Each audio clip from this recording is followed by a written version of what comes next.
Yesterday we had read that when Yosef had seen Binyamin,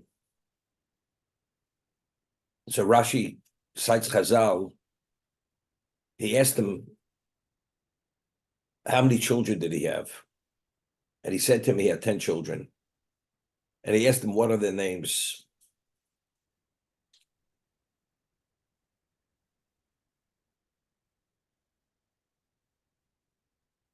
It's Lesu's Pasha, Mem Gimel Chav, Mem Gimel Lamed. Kinichmo Rachmav. He was overwhelmed with his mercy. Shalo Yesh L'cha'ach Me'ein. He asked him, do you have a brother that was related to you through your mother? Amalo Ach Hoyeli Veni Yudei. He said, I did have a brother. I have no idea where he is. Yesh Labonim. Do you have children? Amalo Yesh Li Asara. I have 10 children. Amalo Umashmam. What are the names? Amalo Bella Ubecher. She begins telling the names of his children. Amalo Matiba Shel Shebes Halolo. What is the origin of these names? What did you name your children after with these kinds of names? Amalo Kulam Al Shem Ochi. Everyone is due to my brother, who I have no idea where he is. But Tzora Sheshimotzu, and all the tzora, all the pain, the suffering, which he experienced. Bella, what's Bella? Shenivla bein umos. Bella means he was swallowed up by the nations. Becher, shoyi b'chor li'imi. He was the firstborn of my mother. Ashbel, sheshovokel. He was taken captive by God. Goro, sheniz gayer b'achsanyo. He was converted in wherever he went. V'namon shoyonoim b'yoser. He was exceptionally beautiful, pleasant. Ochi v'rosh. Ochi hoyo. He was my brother. V'roshi hoyo. He was my everything, my leader.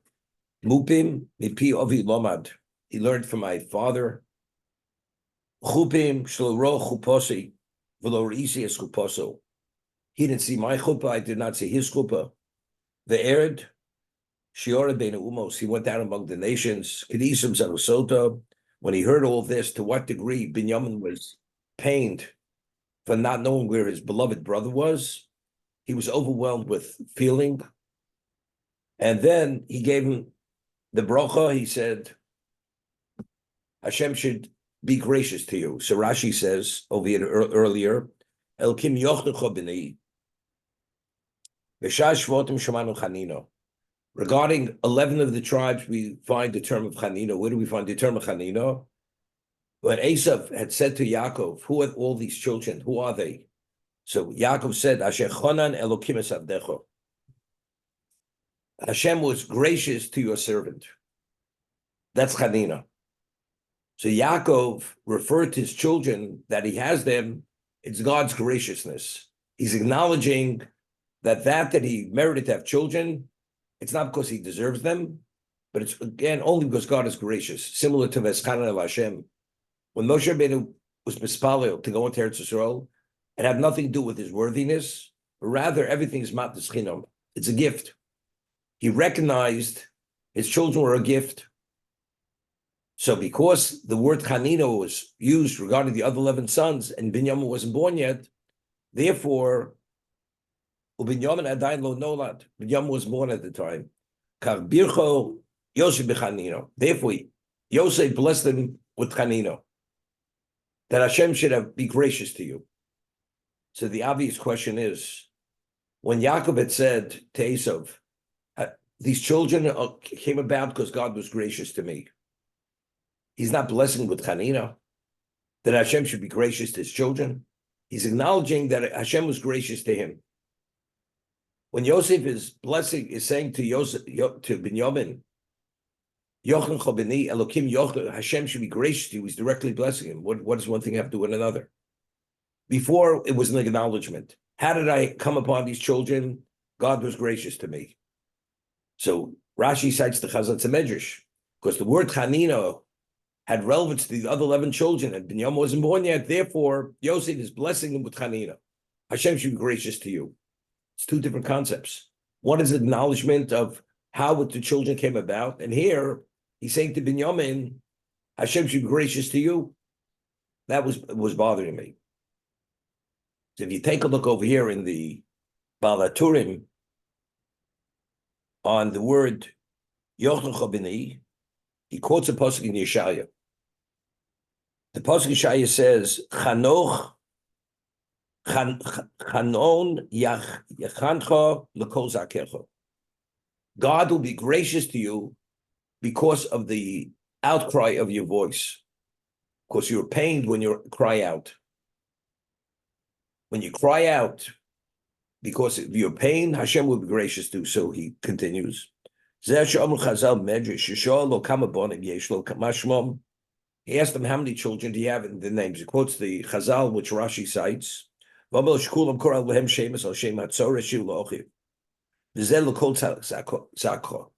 Because Binyamin was pained. That was the outcry that he had no idea what Yosef was, and he was pained that Yosef wasn't alive or he disappeared. See the Baal Torah. He said, I was pained. I'm pained for my brother. When you're pained for a good reason, you deserve Chanina.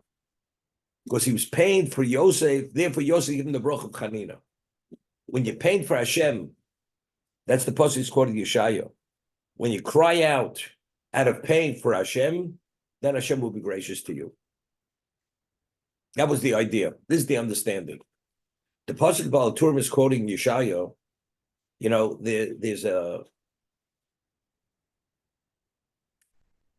obligation for every Jew to await the coming Mashiach. This is one of the questions we ask every Jew. See, peaceful Yeshua. Were you waiting for the salvation? Were you waiting for Mashiach? Were you waiting with anticipation of Mashiach? That's the question. Now, what's the concept of waiting with anticipation? And we spoke about this last week. Why isn't it enough to say, did you believe in the coming Mashiach? Why is the question, did you wait with anticipation for the coming Mashiach? What does a person wait with anticipation?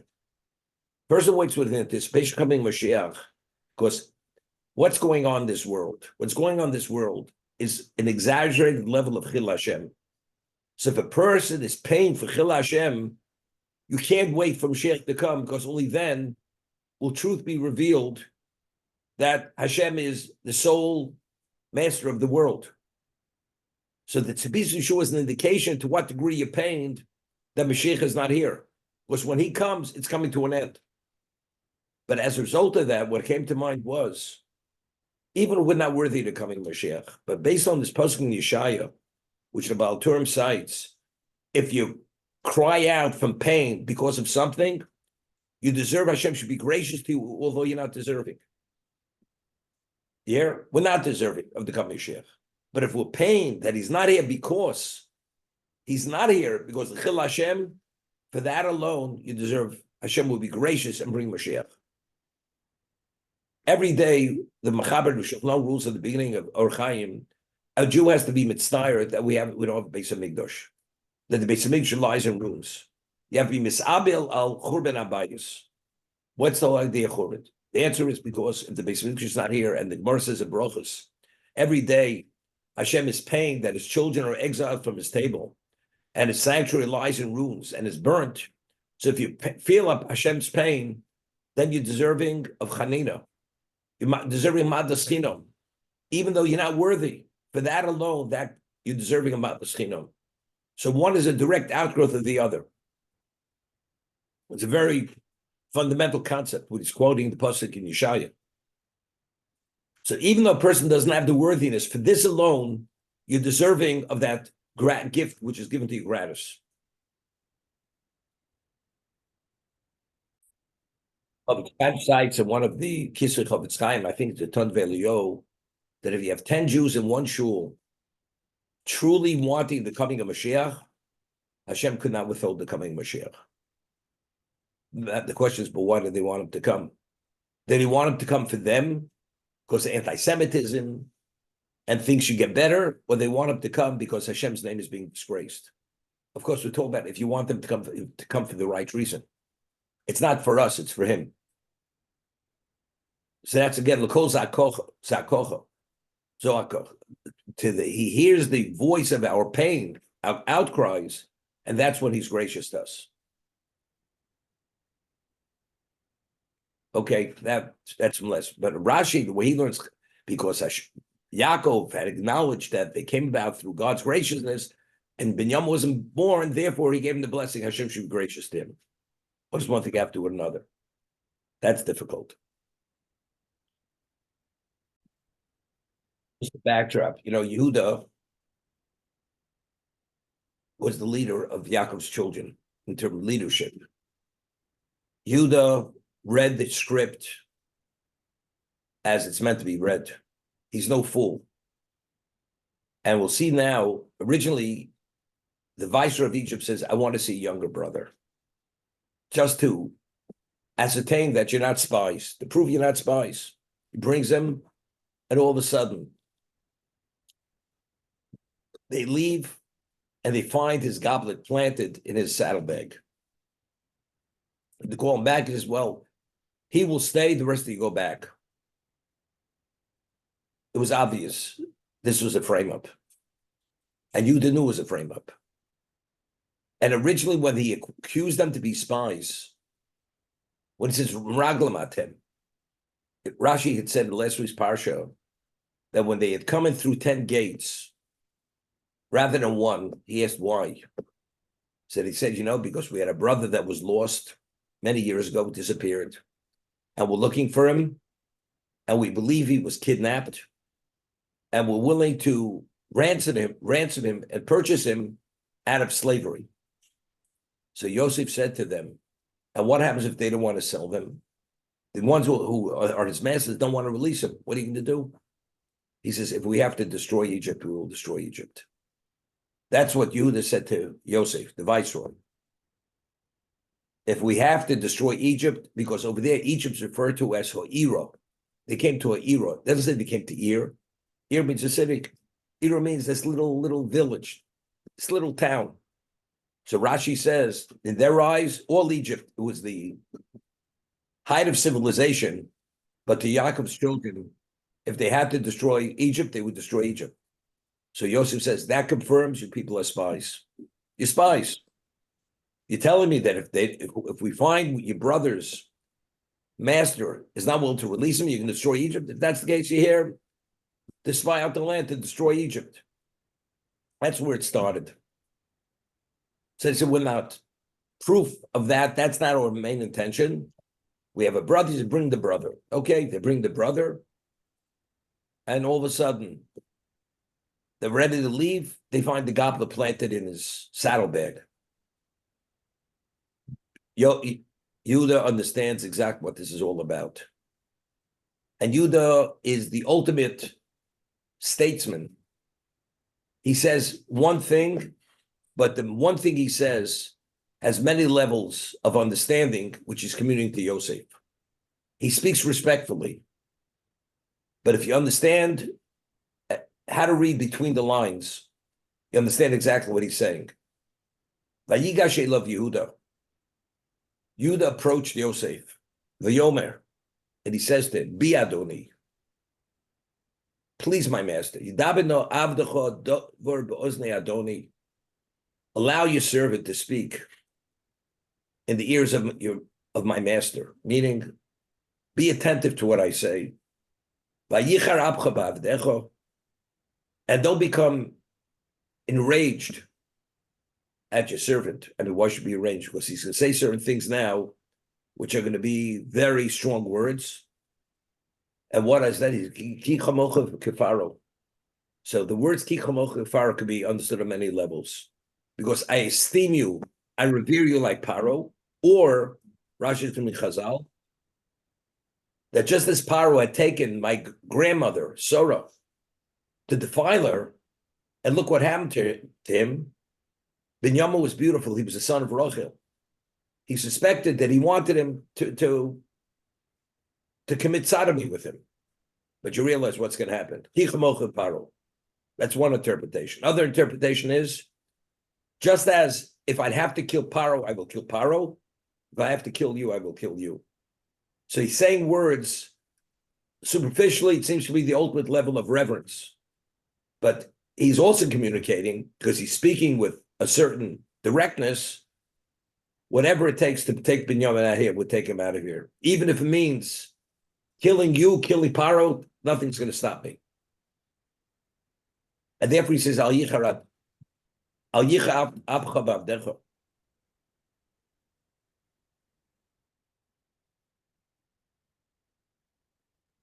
I mean, how could Yehuda speak with certain certainty? We're talking about, this is Egypt. This is the ultimate power. Now, Yehuda understood that what? This is very interesting. I asked the question yesterday. We find that what initially precipitated all the problems with Yosef and his brothers? V'yeshev Yaakov Eretz Muguri Yoviv. Bikesh Yaakov Leishev B'Shalva. He wanted to have some tranquility. He says, I've suffered so much. Esav, Lavan, Dinah being raped. Enough. I want to rest from all this. So HaKadosh Baruch Hu says, Lo dayin letzadikim b'shul schara b'olam haba. It's not enough that they have their reward in olam haba waiting for them. They want to have peace in this world. That activated Rogza Shel Yosef. In last week's parsha, before they went down, he gave him a bracha. When they went down with Binyamin, what was the bracha? Kel Shakai. He used the term, the appellation Shakai. So Rashi says, just as Hashem said, Lolomo dai, when he created the world, he said everything was within a certain limitation. Dai l'tzarosi. I've had enough tzaros. I had enough Dinah, Esav, Lavan, Rochel. I had enough. That's what he's saying. And therefore, nothing should happen to you people. Because I've had enough.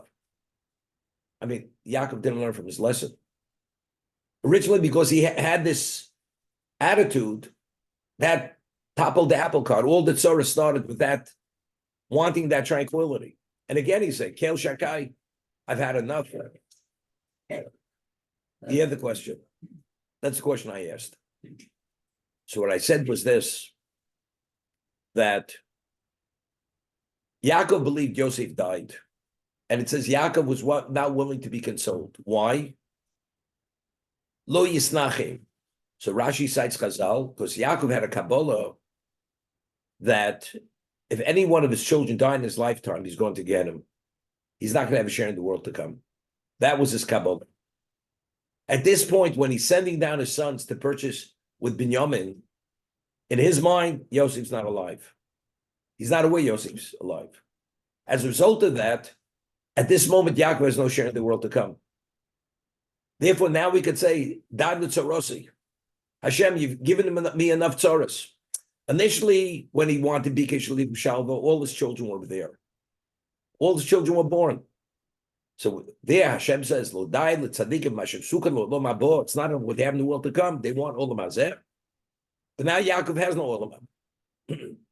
Not that he doesn't have olam haba, because he believes he's going to get him. That's why he's still grieving. He says, Dai l'tzarosi, I've had enough. That's how I answered it. But Yehuda knew Yosef was alive. So if Yehuda knew Yosef was alive, that means there has to be a Klal Yisrael. There's no way any one of them are going to be killed. 10 of them, or they're going to take on all Egypt. Even if he has to destroy Egypt. How does 10 people destroy the most advanced civilization? Not a problem. If the world only exists because of us, we will take on Egypt. That's why Yehuda was able to speak with such force and such confidence. He had no problem. Even if he has to destroy Egypt, he will destroy Egypt. But how? When Avraham Avinu went to save Lot, he took on the four Malachim. What did he say? What was even the consideration? Because he knew who he was. He knew Hashem was his backer. He would have victory. Yehuda, knowing that he's the Shiftei Koh and the world exists for them, there's no way any of them are going to be killed. They will succeed. They will have victory. They will destroy Egypt. Therefore, when he's speaking to this person who he believes is the viceroy, whatever he is, he speaks respectfully, but simultaneously he's communicating a very strong message that if I have to kill you and Paro, I will do it. That's the way I understand it. Otherwise, it's insanity what Yehuda is doing. He said Yaakov, Yosef looked exact like his father. And it says, why didn't they recognize him? Because when he left, he did not have a beard. And today he had a beard. That's why his brothers, he recognized them because they had beards, but they didn't recognize him because when they sold him, he did not have a beard. And today he had a beard. But he looks exactly like their father who had a beard. But they couldn't recognize him. What's Lohi Kirua? So the Baal Turim says, initially, he had dreams. The dreams meant he would be exactly who he is today, the viceroy of Egypt. He would be the provider of all sustenance to the world. They couldn't accept it. And what did they do? They sold him to slavery. They did something which was unconscionable if factually what he said was true. Therefore, because initially they denied and they could not accept what he had said, they could not accept factually that this is Yosef. As much as it was obvious he was, they denied it. They were in a state of denial that it was impossible to recognize, because if they would have admitted their own failing, that they sold an innocent man into slavery. That's the Balaturin. Because we find when Yosef did reveal himself in this week's parsha, they were so overwhelmed with shame they couldn't speak. Because it hit him like a bomb. I mean, how do we live with ourselves? What he went through all these years is because of our own egos. Because we couldn't accept the fact that he was greater than us. The word rude awakening is an understatement in terms of what they experienced at that moment.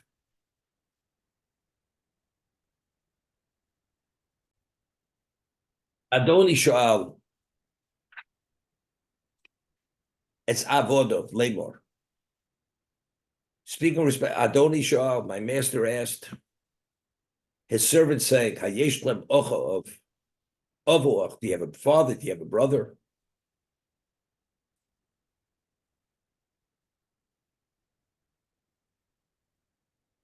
Vanomer al Adoni yesh lanu od zokein. V'yeled zekunim koton. We have an elderly father and a child that was won't have father in his old age. V'ochiv meis, and his brother died. V'yivosehu levado l'imo v'ovi v'hevo, and he's the only remaining child of his mother, and his father loves him. So Rashi is ochiv meis. He was afraid. I mean, he said a lie. Says his brother died. Yudah knew he didn't die. They sold him, but he was afraid. Omar, im Omer lo shukayom, Yoma havio etzli. He says he was concerned if he'd say he's alive. He'd say, so bring him. So what he's going to say? He can't bring him because they sold him to slavery. Levado imo meosa ein lo oroch. He's the only remaining child of that mother.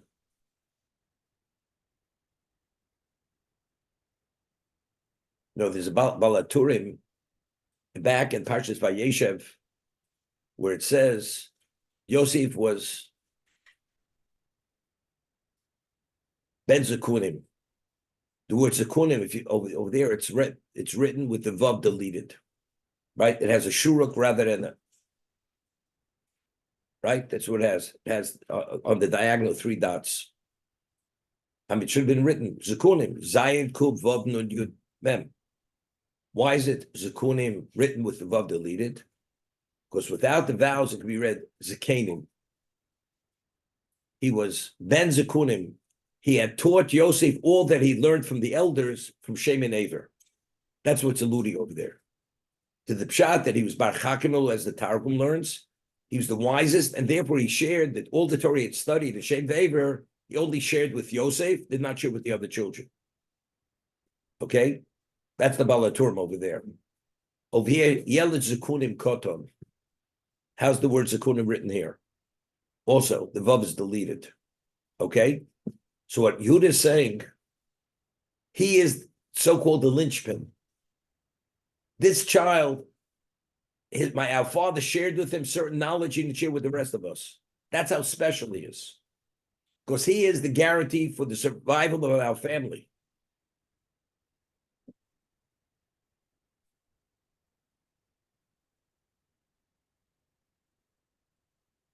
So if you take a look at Baal HaTurim here, it says the same thing. What he says over there, the Baal HaTurim says, V'yeled zekunim chosivov loma shemoslo komasha loma b'zikenim dainu shem v'aver. Same thing. He transmitted him all the Torah that he'd studied for shem v'aver.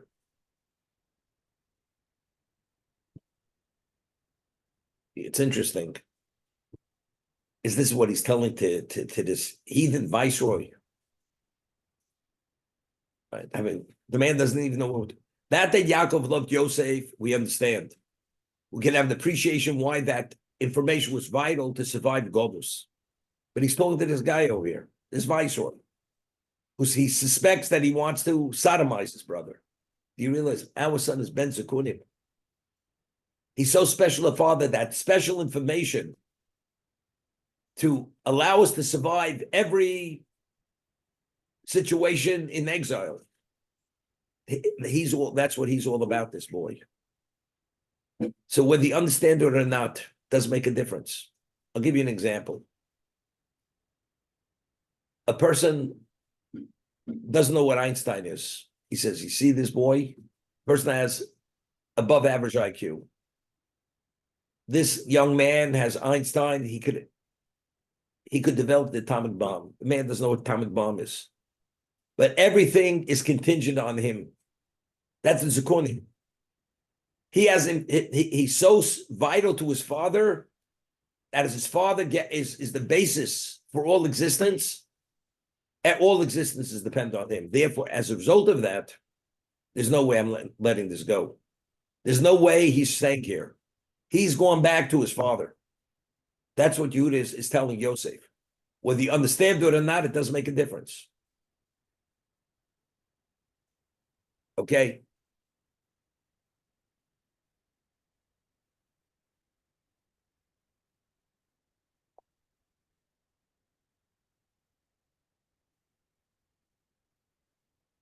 So over here, he said, Vayivosi hu levado.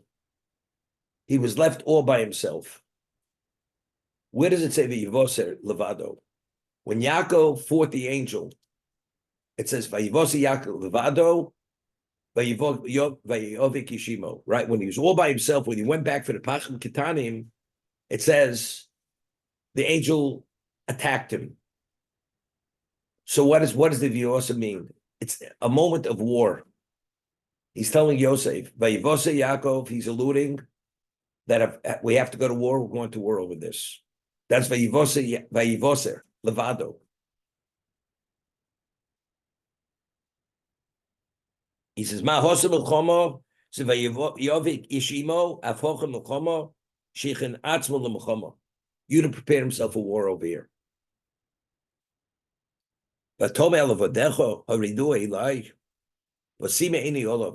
you said to your servants, bring him down to me.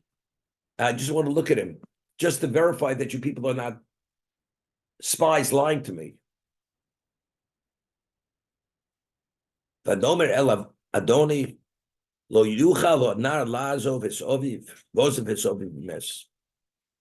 youth cannot leave his father, because if he leaves his father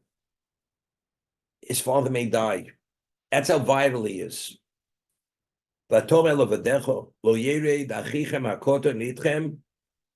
if your young brother doesn't come now with you, meaning he's telling you that you're a cold-hearted person. We're telling you that our father's life is dependent on this, but you couldn't care less. You said, do not return unless you bring your younger brother. This is where the problem starts. They're referring to Yaakov as Yosef's servant. You hear this? Although they don't know this is Yosef, but Yosef hears his father being referred to as his servant. The word Avduch is mentioned 10 times.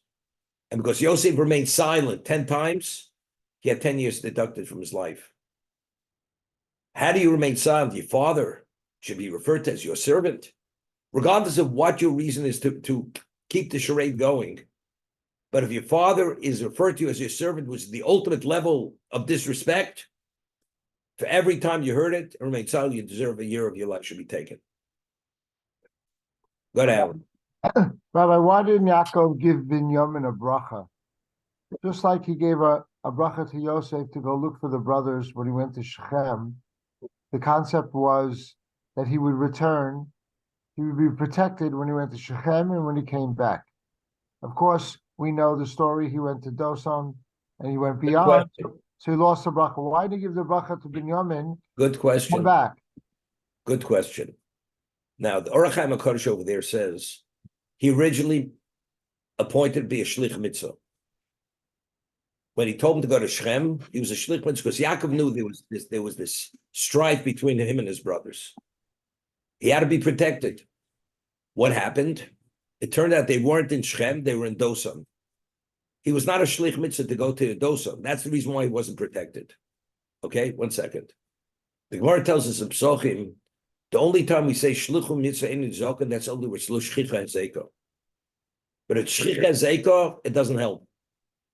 If there's the overwhelming percentage that you're in a battle zone, you can be shlich mitzvah, you're not going to be saved.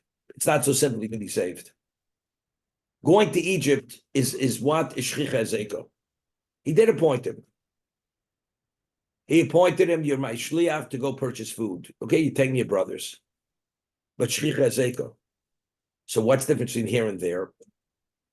As much as Yaakov knew there was this tension between there was no way Yaakov ever thought for a moment his children would kill him. Never thought it for a moment. Because if he did, as we said, he would have cursed his children. When they brought him the coat, they would have suspected they killed him. That was the farthest thing from Yaakov's mind. As a result of that, there's a problem. For that problem, shlich mitzvah is enough to protect you. They should rough you up. But going to Egypt is shlicha zeko.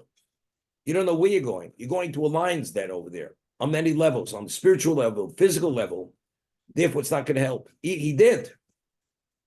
As a result of that, there was a concern. Binyamin may not come back. Yehuda says, I will guarantee he comes back. And he put his life on it. He put his share in the world to come on the line for this. I mean, I assume. And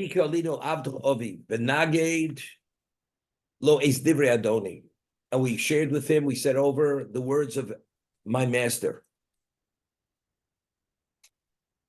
Our father said, return and purchase more grain. But no mer. We said we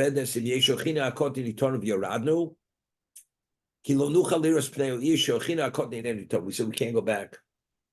Because the man had said we can't come back to see you unless we bring our younger brother. And again,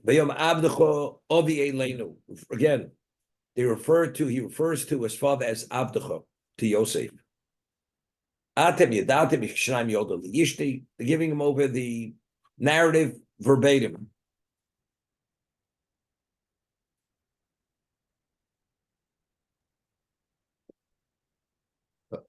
Rabbi? 1 second. Yes. I'm sorry. I think you're still recording there. It's okay. I just the Rav said that for the 10 times that Avdecha was spoken, Yosef was punished. So what's the difference? What is why is there a difference between Yosef not telling his father that he was alive in Egypt for 22 years and the Avdecha that he didn't refute at this point? You said for no reason at all. The Rav said that no reason at all. He should have said about it. He should have refuted the Avdecha. But why shouldn't he have told Yaakov that he was alive for no reason? Okay. Let me explain to you the difference. Yosef held that he has to allow the dreams, which were prophecy, to come to fruition. That ultimately his father doesn't come about him. His father's going to bout him. Because that was the dream. The 12 stars and the sun and the moon are going to mount him. So if it's a prophecy, he has to make sure, because there's a question all along. He should have told his father he's in Egypt. Never shared it with his father. Right? He could have communicated. Why not? The answer is because he held it was a prophecy, And if he would share with his father all that he had seen in the prophecy, his brothers would not bow to him, his father would not bow to him. And ultimately, we find in next week's parsha, when Yaakov had asked Yosef to bury him in Egypt, it says he stood up, he bowed at the head of the bed. And Rashi over there cites that was the fulfillment of the nevuah that even Yaakov would bow to his son. Next week you'll see in Rashi. Okay? So that was, in his mind, it was justified. Not a problem. But this is a disrespect. How do you allow your father to be referred to you as your servant and you remain silent? This is something unacceptable under any circumstance. There's no way Hashem would allow you, for that reason, to allow the dream, the prophecy to come to fruition. That your father has to be disgraced, that he's referred to as your servant. That's an impossibility. And because Yosef remained silent, therefore he lost a year for every time he heard the word Avdecha. For that reason. So the severe pain that Yaakov went through because he didn't know Yosef